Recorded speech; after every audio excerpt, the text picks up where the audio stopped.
Primera Corintios, estamos en el capítulo 1. Apenas empezamos este libro la semana pasada y veíamos una pequeña introducción rápidamente en cuanto al libro. Y antes de empezar en este día, quiero ante todo agradecerle a mis hermanos por su participación el domingo pasado. Creo que fue un evento que glorificó a Dios. Amén. Usted no hace las cosas por agradarme a mí, ni soy yo el que tengo que decir estuvo bueno el evento o estuvo malo el evento. El que aprueba el evento está en los cielos. Amén. Sus ojos están por todos lados y creo que en ese día nuestro Dios se agradó y se glorificó. Así es de que gracias por su trabajo, gracias por la obra que usted hace. Dice la palabra de Dios que Dios añadía cada día los que eran salvos. Y no tengo la menor duda que Dios va a seguir añadiendo las personas cada día. En esta semana Dios añadió 2 personas. Uno de ellos se llama David Dunn, es uno de mis compañeros de trabajo. Lo conocí hace 18 años y medio, cuando apenas me enlistaba. Y por fin el Señor me dio esa alma. Y le doy gloria a Dios. Porque Él sigue salvando, sigue rescatando gente. También una señorita entregó su vida anoche. Su nombre es Destiny. Y mis hermanos, esos son frutos del trabajo que usted hace. Y usted dirá, bueno, pero no vienen aquí a la iglesia. No importa, son parte de la familia de Cristo ahora. Y tenemos que gozarnos. Así es de que, gloria a Dios. Dice la palabra que los ángeles se gozan. Hay una fiesta en el cielo cuando un pecador se arrepiente. Así es de que ahora en el cielo hay fiesta porque 2 se han arrepentido y muchos más, estoy seguro. Así es de que la gloria sea para Dios. Pero bueno, vamos a entrar a nuestro estudio de esta mañana. Quiero que abra sus Biblias al libro de Primera Corintios si todavía no lo ha hecho.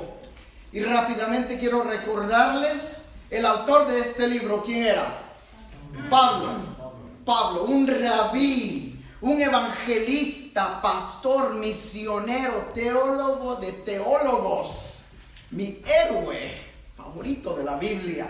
Me encanta estudiar la vida de Pablo. Siempre me va a escuchar: habla, Señor, que tu siervo oye. De repente entran las llamadas y uno no se lo espera, aunque las cosas estén apagadas. Pero bueno, Pablo es el autor de este libro y la fecha es más o menos en el año 54. Pablo se encuentra en la ciudad de Éfeso predicando el evangelio. 2 años antes, en su segundo viaje, él ha estado en Corinto y permaneció ahí 1 año y medio enseñando, predicando la palabra de Dios. Los recipientes de la carta, la cual no es en algunas partes muy amorosa, ¿verdad? Es más jalón de orejas que les da que otra cosa. Es la iglesia en general, no solo la iglesia en Corinto, sino la iglesia de hoy en día. Dice Pablo: a los santos que invocan en el nombre de Jesucristo. A ellos es lo que Pablo les está hablando. Por último, el propósito de la carta. Veíamos y decíamos que la iglesia de Corinto estaba en medio de una situación muy dura, en medio de obscuridad por todos lados, en medio de inmoralidad, en medio de idolatría. Y todo esto había entrado a la iglesia, había llegado a ser parte de lo que la iglesia practicaba. Y habían problemas de división, problemas de inmoralidad en la iglesia, problemas en el matrimonio, problemas de comiendo lo sacrificado a los ídolos, problemas en la idolatría, abuso en la cena del Señor y abuso en los dones espirituales. Y en este día, con la ayuda de Dios, veremos el primer problema: la división en la iglesia. Y mis hermanos, no es un mensaje fácil, se los tengo que decir. No es un mensaje fácil, porque aunque esta iglesia tenía aproximadamente 2-3 años, era una iglesia joven. La iglesia de Jesucristo, la iglesia en sí, ya ha permanecido más de 2000 años. Después que Jesucristo ascendió, la iglesia se formó. Y aún hoy en día, la iglesia sufre división. Y estamos en el versículo 10. Y quiero que lea conmigo. Os ruego pues, hermanos, por el nombre de nuestro Señor Jesucristo, que habléis todos una misma cosa, y que no haya entre vosotros divisiones, sino que estéis perfectamente unidos en una misma mente y en un mismo parecer. El tema de este día está en su pantalla y quiero que lo lea conmigo. Las divisiones no vienen de Dios. Léalo conmigo. Las divisiones no vienen de Dios. Hemos estudiado el libro de Hechos y hemos podido ver que a Dios le gusta la matemática, ¿verdad? ¿A quién le gusta la matemática? Que hay personas que son tan buenas para la matemática. Ay, déjenme decirle que a mí no es uno de mis temas favoritos. Dios multiplica. Dios añade. Dios aún sustrae cuando tiene que sustraer, cuando tiene que restar de su pueblo, Dios resta. Pero nunca, jamás divide. Las divisiones no vienen de Dios. Entonces, si las divisiones no vienen de Dios, ¿de dónde vienen? ¿Del enemigo? A veces le damos mucho crédito al enemigo, ¿verdad? Me decía una persona, a veces le echamos la culpa al diablo de todo. Estoy de acuerdo. El enemigo usa dos armas muy poderosas en la vida del cristiano: el desánimo y la división. Pero a veces el enemigo no tiene nada que ver. A veces nosotros mismos nos traemos nuestros propios problemas. A veces la causa de la división somos nosotros mismos, es el hombre mismo. Lo cual era el problema en esta iglesia. Y Pablo nos da el secreto para la unidad en la iglesia. Y no es un secreto, no más que a veces no nos podemos a pensar en ello, ni nos damos cuenta que la palabra de Dios nos lo da aquí. Ahora, dice el versículo 10, os ruego, hermanos, por el nombre de nuestro Señor Jesucristo. Pablo tiene un deseo, y su deseo es que no haya divisiones en la iglesia. Es una unidad perfecta en la iglesia. William Barclay, que es un comentarista del Nuevo Testamento reciente, lo cual se lo recomiendo, dice: la desunión o la división no es natural y tiene que ser curada para beneficio y salud y eficiencia del cuerpo de la iglesia. Pablo, el deseo de él era ver a una iglesia perfectamente unida. El término griego que se usa habla de un hueso que se ha roto. ¿Se ha quebrado algún hueso usted? ¿No? Se lo recomiendo. No se lo recomiendo. ¿Qué sucede cuando un hueso se quiebra? Obviamente duele, ¿verdad? Se ha quebrado. El año pasado me quebré uno de los dedos del pie y sentía que me dolía hasta el pelo. Y no podía ni andar. Anduve casi por 2 meses con muletas ahí. Y cuesta que el hueso vuelva a la normalidad. Y la idea que William Barclay nos da es de un hueso que se ha quebrado, pero que ese hueso tiene que sanar. Tiene que sanar. Un hueso que se queda roto no sirve. No sostiene el cuerpo. Los huesos de nuestro cuerpo son los que sostienen nuestros músculos, nuestra piel. Sin los huesos no podemos funcionar. Una iglesia quebrada no puede funcionar. un hueso que se ha roto y no se repara, no puede funcionar. Ahora, Jesucristo hizo también un deseo un día. Quiero que vaya conmigo a Juan capítulo 17. No pierda su dedo en 1 Corintios. Juan capítulo 17. Aquí está Jesús orando por sus discípulos y es una oración hermosa. De verdad que me fascina leer este pasaje. Y no lo vamos a leer todo por falta de tiempo, pero les sugiero que lo lea en su casa. Y mire el versículo 15, dice Juan 17:15, no ruego que los quites del mundo, está hablando de sus discípulos, sino que los guardes del mal. No son del mundo, como tampoco yo soy del mundo. Santifícalos en tu verdad, tu palabra es verdad. Como tú me enviaste al mundo, así yo los he enviado al mundo, y por ellos me santifico a mí mismo, para que también ellos sean santificados en la verdad. Mas no ruego solamente por estos, sino también por los que han de creer en mí por la palabra de ellos. ¿Quiénes son esos? Nosotros. Jesús está orando por sus discípulos y por nosotros. Y dice el versículo 21, para que todos sean uno, como tú, oh Padre, en mí y yo en ti.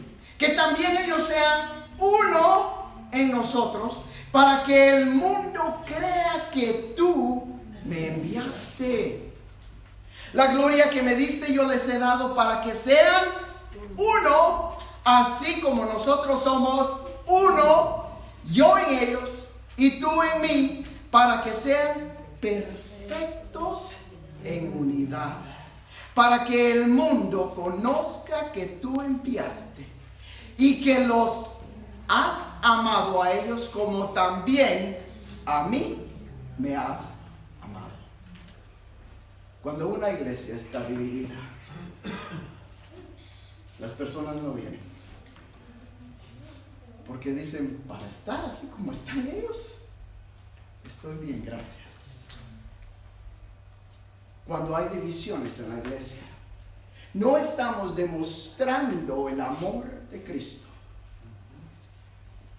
Y estamos actuando de una manera que Cristo mismo oró para con el Padre. Estamos en contra del deseo de Cristo. Y ese era un problema en la iglesia. Regresemos a 1 Corintios. Así que Pablo nos dice, os ruego por el nombre de nuestro Señor Jesucristo. No está diciendo, se lo ruego yo, mis hermanos, háganme caso a mí, yo soy Pablo, me conocen, me han oído, ya saben quién soy. No, les dice, por el nombre de nuestro Señor Jesucristo, el mismo Dios. Y aquí está, que habléis todos una misma cosa. El primer secreto para la unidad en el cuerpo de Cristo es hablar una misma cosa. Cuando nos juntamos y hablamos, ¿de qué hablamos? ¿De qué hablamos? De Cristo. De Cristo, de la palabra de Dios. No hablamos de nada más. Qué bueno que así fuera, pero no es así. Y hay ocasiones cuando nos reunimos y lo único que falta es la palabra de Dios. Hablamos de todo menos de la palabra de Dios. Colosenses 3:16 nos dice, la palabra de Cristo more en abundancia en vosotros. ¿Qué quiere decir eso? Que salga y que brote y que siga saliendo. Que cada vez que usted se junte, que sea palabra de Dios de su boca continuamente. Que no deje de brotar.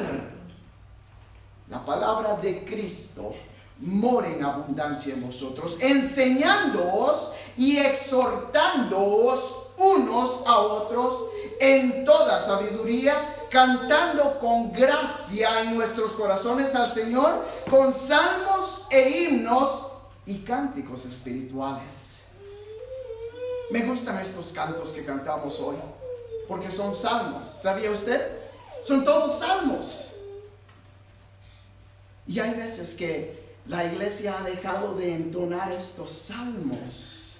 Y a veces nos parecen anticuados. Ay, qué cantos más viejos esos.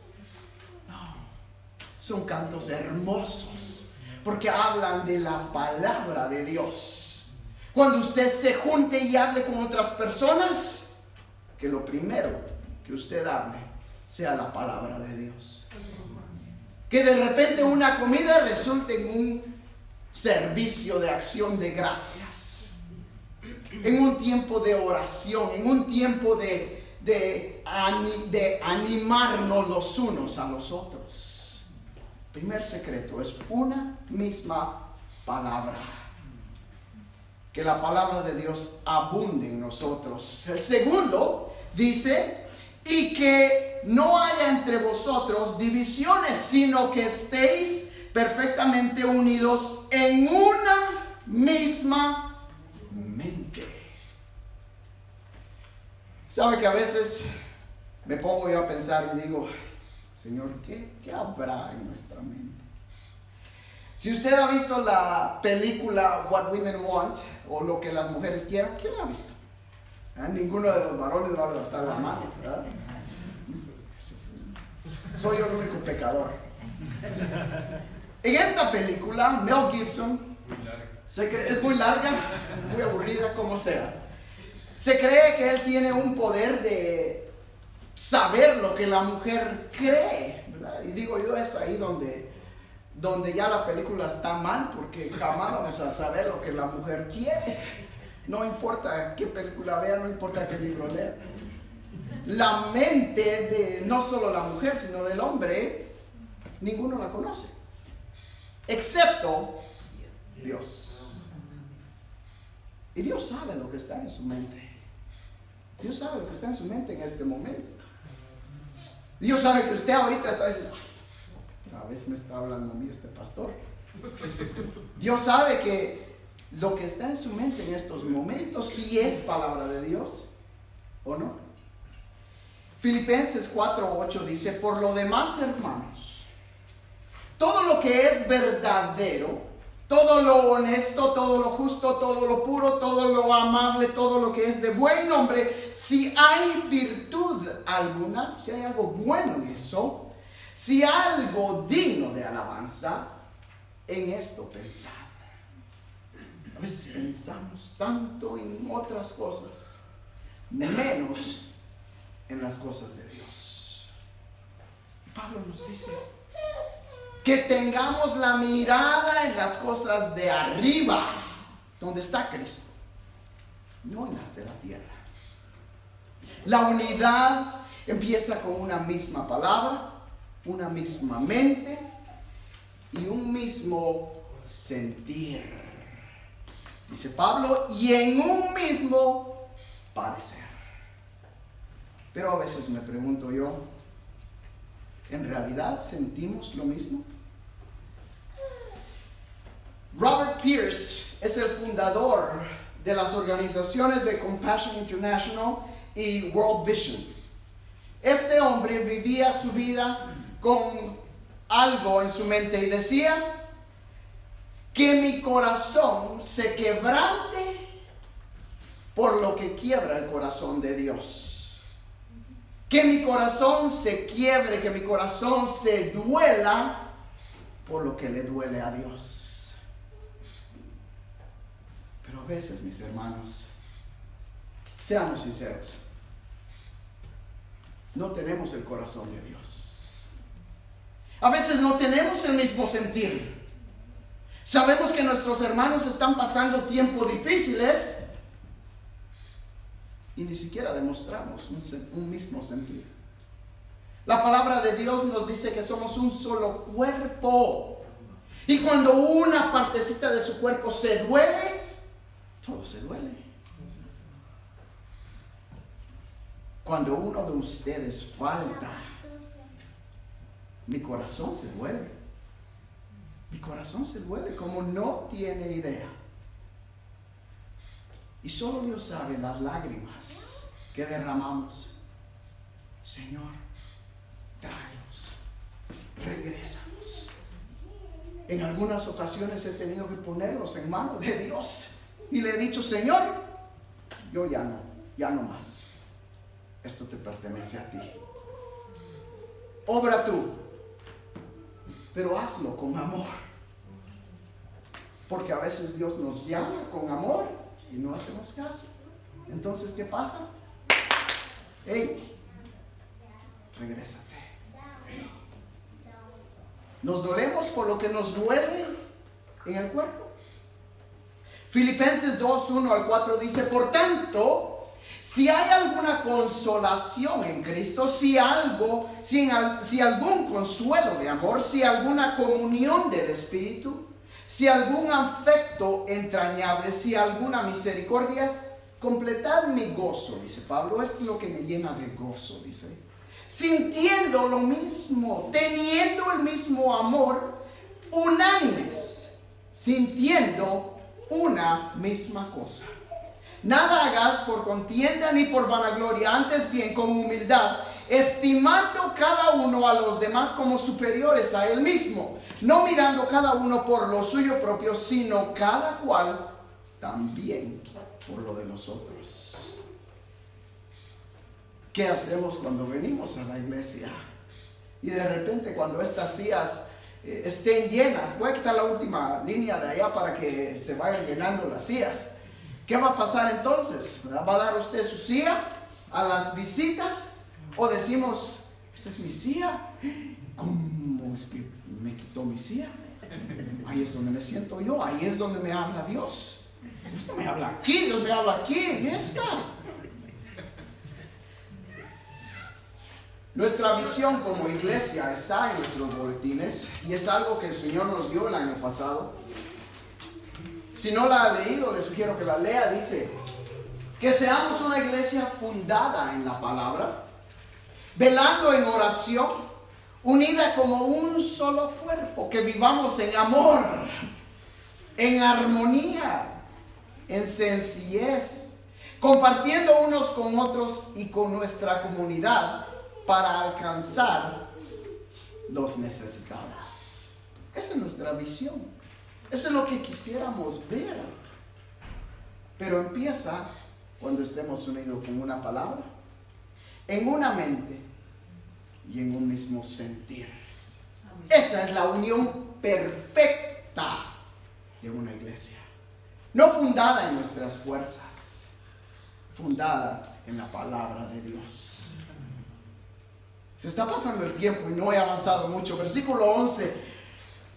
Porque he sido informado, dice Pablo, acerca de vosotros, hermanos míos, por los de Cloé, que hay entre vosotros contiendas. Ahora, vamos a detenernos otra vez. Dice Pablo: vinieron unos hermanos de Cloé y me dijeron que hay contiendas entre ustedes. Podríamos decir: qué chismosos son los de Cloé. ¿Qué tenían que andarle diciendo a Pablo lo que estaba pasando en Corintios? En primer lugar, tenemos que entender la historia. Estos de Cloé eran sirvientes o eran esclavos cristianos que vivían en Éfeso y eran parte de la casa, del hogar de esta mujer Cloé. Por cualquier razón, circunstancia que no la sabemos, ellos tuvieron que ir a Corinto. Y cuando regresaron a Éfeso, que era donde Pablo estaba, sin duda, Pablo les preguntó: ¿cómo está la iglesia en Corinto? ¿Y qué creen que le dijeron los hermanos? Pablo: hay muchas divisiones, hay contiendas. Entonces, antes de que usted diga chismosos, debemos de pensar en lo que estaba sucediendo. Pablo está preguntando por la iglesia y los hermanos le están diciendo: Pablo, hay divisiones en la iglesia. Y hay veces que nos molestamos, ¿verdad? Nos molestamos, las cosas suceden en la iglesia. Y unos vienen a mí y dicen, ay, pastor, quiero que ore por esta situación. Y si usted ya me conoce, ya ha hablado conmigo, usted sabrá que yo le digo, hermano, hermana, no quiero saber nada. No me diga nada. Dígame su necesidad y yo oro por usted. Eso es todo lo que yo necesito saber. No necesito saber lo que está pasando, lo que ha pasado, lo que me dijo, que me dijeron, que me hicieron. No. Dígame cuál es su necesidad y yo oro por usted. Ahora, siempre cuando pasan estas cosas, siempre hay dos lados, ¿verdad? El que trae y el que lleva. Y a veces, el que ha dicho se molesta. ¿Por qué vinieron los de Chloe y dijeron? ¿Por qué dijeron el chiste? ¿Por qué se pudieron hablar con el pastor? Y el pastor ni siquiera sabe nada. Y a veces nos molestamos, hermanos, cuando nosotros mismos nos hemos traído esos problemas. Cuando en primer lugar ni siquiera deberíamos de haber estado hablando de nadie, ni con nadie. Pero es cuando la palabra no es la misma, cuando los pensamientos no son la misma y cuando el sentir no es el mismo. Así que estos hermanos de Chloe le estaban dando un reporte a Pablo. Si bueno o malo, sea usted el juez. Pero Dios utiliza esta oportunidad para enseñarle a la iglesia un principio muy importante. El problema de división empieza con esto, versículo 12. Quiero decir, dice Pablo, que cada uno de vosotros dice, yo soy de Pablo, yo soy de Apolos, yo de Cefas y yo de Cristo. ¿Acaso está dividido Cristo? ¿Fue crucificado Pablo por vosotros o fuisteis bautizados en el nombre de Pablo? El problema empieza, escúcheme bien, cuando seguimos al hombre y no a Cristo. Aquí habían 4 grupos. Unos que decían, yo sigo a Pablo, otros a Apolos, otros Cefas y otros Cristo. ¿Quién era Pablo? Un judío. No cabe duda que los que decían, yo sigo a Pablo, quizás eran gentiles, porque Pablo había dicho ya, soy un apóstol llamado a predicar a los gentiles. Entonces, puede ser que este grupo que seguía a Pablo eran gentiles que habían creído en el evangelio de Pablo, el cual era salvación por gracia solamente, una libertad en Cristo. Entonces estos hermanos decían, ahora somos libres en Cristo. Ya no es necesario guardar la ley. La libertad en Cristo nos ha hecho libres. Y luego estaban los de Apolos. ¿Quién era Apolos? En Hechos capítulo 28 lo encontramos y dice que era de Alejandría, era un filósofo, un hombre estudiado, un hombre que sabía la ley. Cuando llegó a la iglesia dice que empezó a enseñarles hasta que alguien le dijo, ¿tú fuiste bautizado en el nombre del Espíritu Santo? Y él dijo, ¿qué es eso? Y le empezaron a enseñar la doctrina del evangelio. No cabe duda que se convirtió, aceptó el evangelio y ahora predica y enseña en la iglesia. Entonces, habían filósofos, estudiosos que decían, no, la salvación es así, es así, es así. Y luego estaban los de Cefas. ¿Quién era Cefas? Era Pedro, Simón Pedro. Ese era su nombre judío. Entonces puede ser que los que decían, nosotros seguimos a Simón Pedro, a Cefas, eran judíos, los cuales decían, es necesario guardar la ley. ¿La ley de quién? La ley de Moisés. Y después estaba otro grupo, quizás el peor de todos, los que decían, nosotros solo seguimos a Cristo. Yo no sigo a Pablo, yo no sigo a Apolos, yo no sigo a Pedro, yo sigo a Cristo nada más. Ahora, pareciera que estos son los espirituales. Eran los más carnales, porque ellos creían que Cristo solo había aceptado a su grupito, que solo ellos eran parte del cuerpo de Cristo y nadie más. Ahora, mis hermanos, una pregunta: ¿a quién sigue usted en este día? ¿A quién sigue usted? No me sigue a mí. Yo espero que no me siga a mí. Yo espero que no venga a buscarme a mí, este inútil, siervo inútil, que no sé nada. Yo espero que no venga buscando, miramos la carta de Corinto de Pablo. Pablo, así como yo a veces me pongo Pablo, que siervo más fiel, pero en realidad enseñaba a Cristo. Entonces, ¿sigo a Pablo o sigo a Cristo? Sigo a Cristo. Amén. Sigo a Cristo. Amén. ¿A quién sigue usted en este día? Porque déjeme decirle algo: ni Apolos, ni Pablo, ni Cefas, ni Juan, ni Timoteo, ni Gerson, ni ninguna otra persona, ni la Virgen María, ni Mohammed va a estar sentado al lado derecho de Dios. ¿A quién le pertenece ese lugar?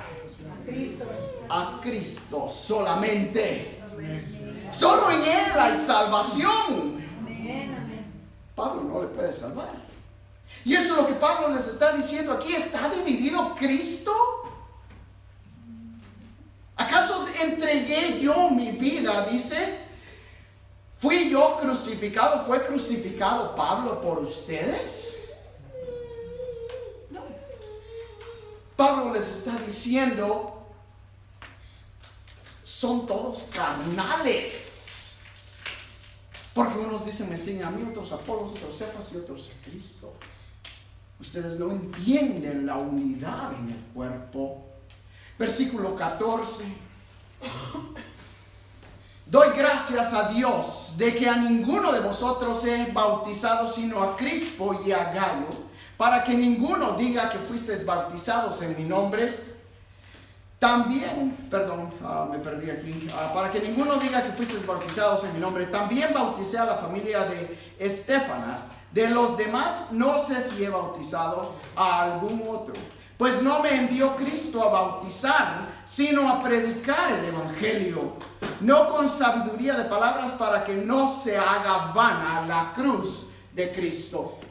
El siguiente problema es que malentendemos el cristianismo. Pablo no está diciendo ni está echando de menos el bautismo. Lo quiero aclarar, ¿verdad? Simplemente está diciendo, yo no se bautizan en mi nombre, ni cuando he bautizado a unos 2, 3 pelones, no soy en mi nombre que los bautizo, es en el nombre de Cristo. Y dice, Cristo no me ha enviado a mí a bautizar. Ahora, ¿por qué tiene que decir Pablo esto? ¿Se acuerda usted de Juan el Bautista? Porque le llamaban Juan el Bautista, porque él había sido llamado a bautizar. Esto fue antes que el ministerio de Cristo empezara. Hasta ese momento el bautismo era como ¿cómo se dice? Un covenant, un pacto, gracias, un pacto. Era un pacto que la gente hacía que representaba limpieza del cuerpo. Cuando Cristo vino, ese bautismo se terminó. Pero Cristo mismo, antes de ascender, les dijo a sus discípulos: id por todo el mundo y predicar el evangelio a toda criatura, y todo el que creyere y fuere bautizado, ese será salvo. Entonces el bautismo, Jesucristo no lo anuló, no lo desechó. Todavía es parte de la vida del creyente. Pero ahora ya no es un pacto, ahora es una demostración externa de cambios internos. Entonces Pablo dice, yo no vine a bautizar, yo vine a predicar el evangelio. Mis hermanos, para eso es que hemos sido llamados, para predicar el evangelio. Eso es todo. Malentendemos el cristianismo y creemos que es acerca de mí, lo que me gusta, lo que yo quiero. Creo que es hora que dejemos de preguntarnos qué es lo que yo quiero y preguntemos, Señor, ¿qué quieres? ¿Qué quieres tú de mí? ¿Cuándo será ese día? Tercer problema empieza cuando menospreciamos la cruz.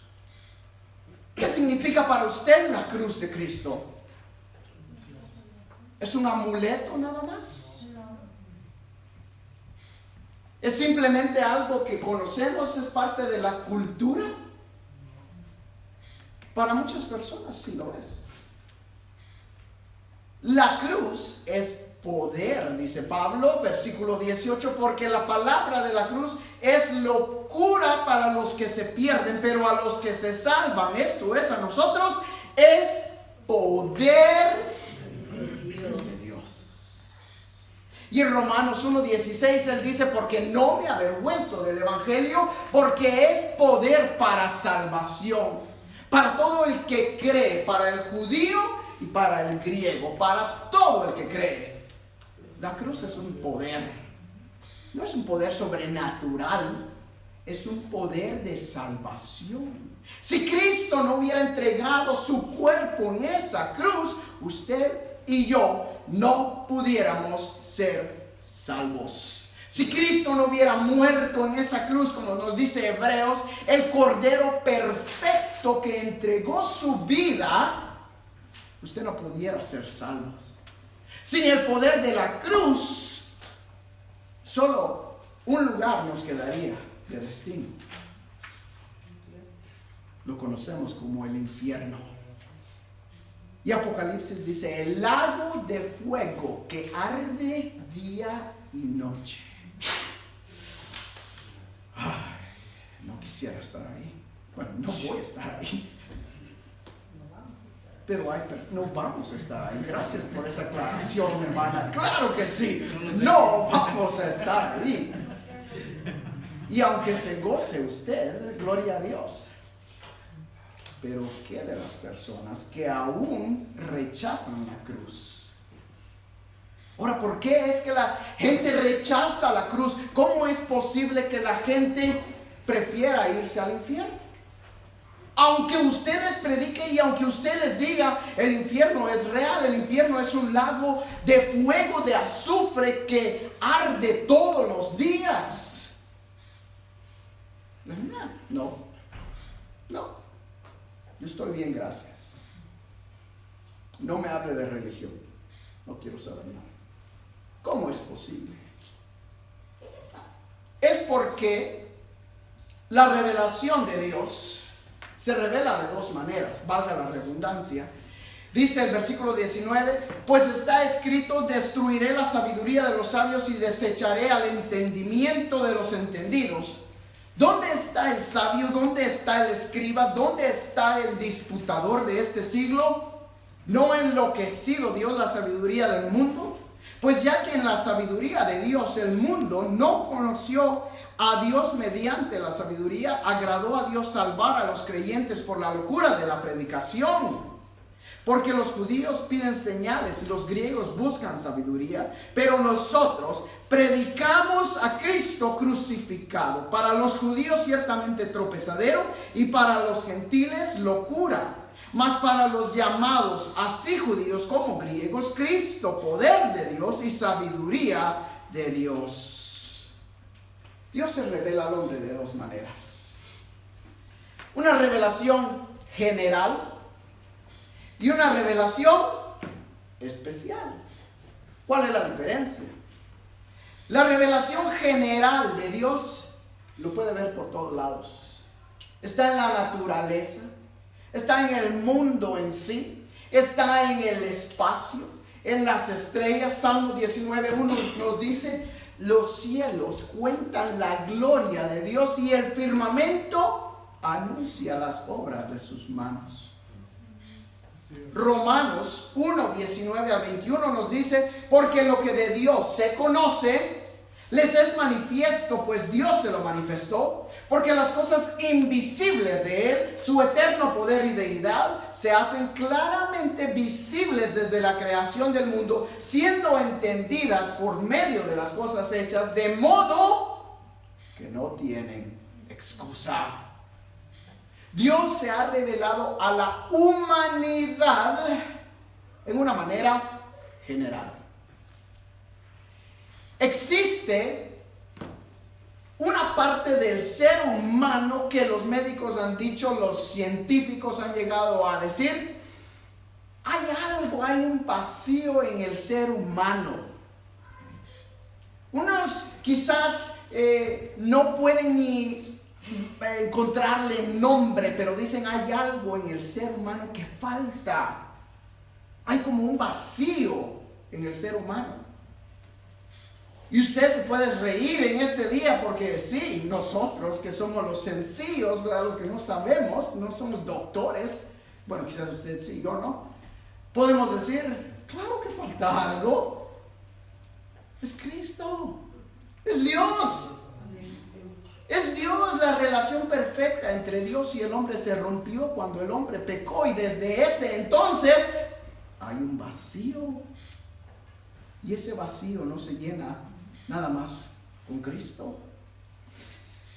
La revelación especial es cuando Dios llama a una persona y se le revela y le enseña y le demuestra: tú eres pecador, tú me necesitas, yo te amo, yo quiero cambiar tu vida, ven a mí. Y el hombre empieza: ¿cómo? ¿Me estás llamando a mí?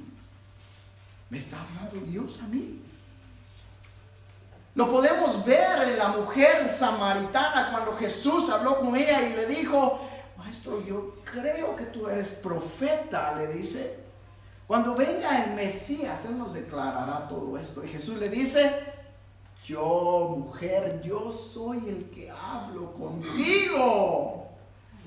¿Con qué razón esa mujer dejó su cántaro y se fue a predicarles a todos los de su casa? Otro ejemplo, a Pedro. Cuando Jesús le preguntó a sus discípulos: ¿quién dice la gente que soy yo? Pedro dijo: tú eres el Cristo, el Hijo de Dios viviente. Y Jesús le dijo: bienaventurado tú, Simón, porque no te reveló carne ni sangre, sino mi Padre.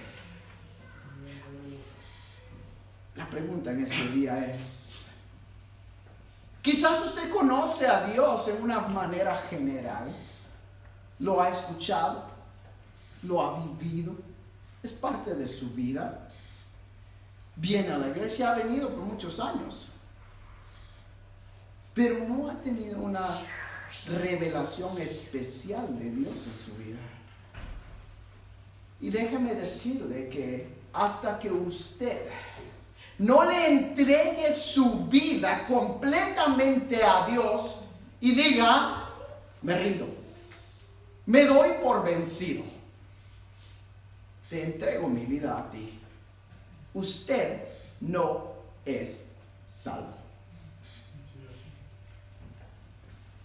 Podrá decir: ¿por qué si he ido a la iglesia todos los días? Desde niño crecí en la iglesia.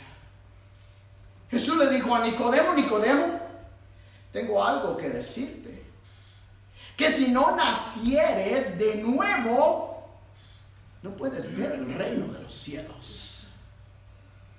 Y ese es el problema de la humanidad en este día. que creemos que simplemente venir a la iglesia nos hace santos. No es así. Nuestra vida tiene que depender de Dios. Si Dios le está llamando en este día, yo le insto, no se niegue, entréguele su vida a Cristo. Dios quiere cambiarle hoy, no mañana, no pasado mañana. Dios le llama hoy y le dice: te amo, déjame demostrarte cuánto te amo. Se nos acabó el tiempo. Lo que Dios busca. ¿Qué busca Dios? Busca lo necio, lo débil, lo vil, lo que no tiene nada de valor, lo menospreciado, lo que no es. Eso es lo que estaremos viendo el siguiente domingo. Mientras tanto, las divisiones no vienen de Dios. Y hay una división entre Dios y el hombre. Esa división tampoco vino de Dios. Esa es una división del pecado. Y Dios quiere restablecer esa unidad. Quiere restaurar ese hueso quebrado. Y lo quiere hacer hoy. ¿Responderá usted el llamado de Dios en este día? ¿O saldrá de la misma manera que entró? Un montón de huesos quebrados. Inclinen su rostro, vamos a orar. Roberto, por favor.